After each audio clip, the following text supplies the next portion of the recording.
tarehe 30 mwezi wa 11 2019. Zimebakia siku chache. Karibu sana kwa wewe ambaye umebahatika kukutana na video yetu hii. Hii ni TheSYUBshow. Tunapenda kukupa mwaliko ambao ni mwaliko kutoka katika community ya hapa Houston, Texas, ambayo ni ya watu kutoka Burundi.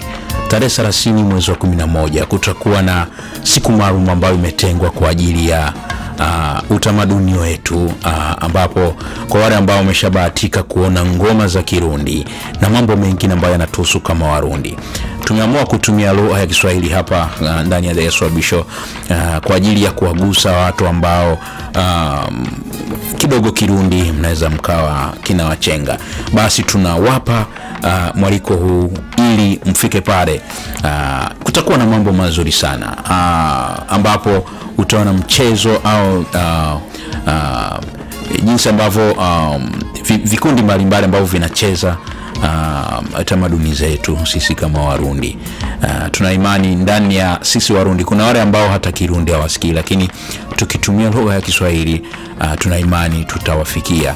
Basi hata wa Tanzania, watu kutoka Kenya, watu kutoka Kongo, kuna wale ambao wanatoka Kongo lakini Kirundi hawawezi kuongea wala hawawezi kusikia, na wengine ambao watakuwa wanatoka katika hizi nchi ambazo zimetuzunguka. Basi tarehe 30 mwezi wa 11 2019, zimebakia siku chache, utakuwa na hiyo siku maalum ambayo community au jamii ya watu kutoka Burundi wataadhimisha au wameitenga maalum kwa ajili ya utamaduni wetu au utamaduni wao. Basi tunashukuru sana kwa ambao umetazama video hii. Ndani ya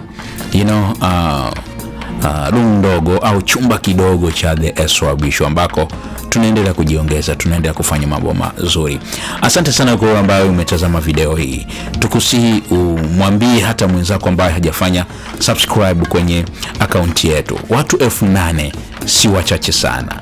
Ni 8,000 ambao wana tazama na kusikiliza yale ambayo tunayaongea au tunayaweka hapa kwa Kirundi. Basi hata wewe ambao unaongea Kiswahili, ni wakati wako uburudike na uelimike kupitia vipindi mbalimbali vya TheSYUBshow. Asante sana.